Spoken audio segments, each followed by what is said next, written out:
Hi, I'm back. I'm Nobody, and this is part 2 to the breastplate of righteousness.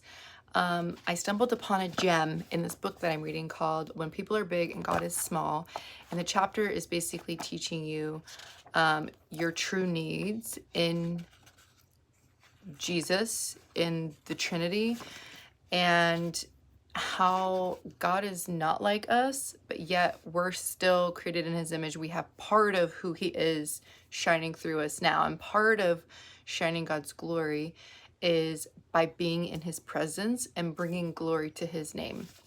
And it starts talking about who we are and how we get in his presence, and then they start talking about priests and how we're called a royal priesthood. And then they started going into detail about the priests and how they were even able to go into the presence of the Lord when the tabernacle was dwelling there with them. And part of God's garments that he gave them was the ephod. Well, they also had the robe, which gave them dignity and covering. And they did all these other things with blood and stuff like that from rituals and sacrifices. But the ephod, which was the breastplate, was a beautiful piece of cloth that bore the names of the 12 tribes. It reminds us that we do not stand alone before the Lord, but we are in solidarity with other Christians. The breastplate was also a skillfully crafted garment used to make godly decisions.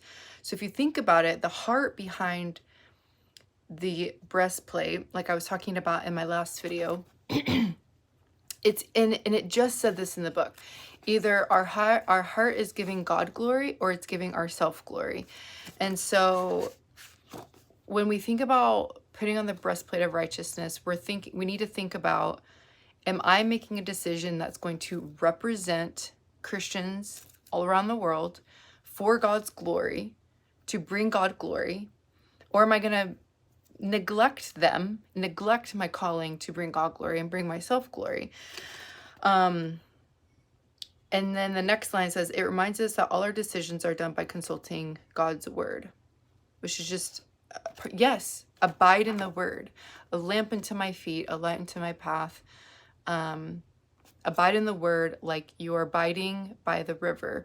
Plant yourself by the river, which is the word, and you will bear fruit. Okay, bye.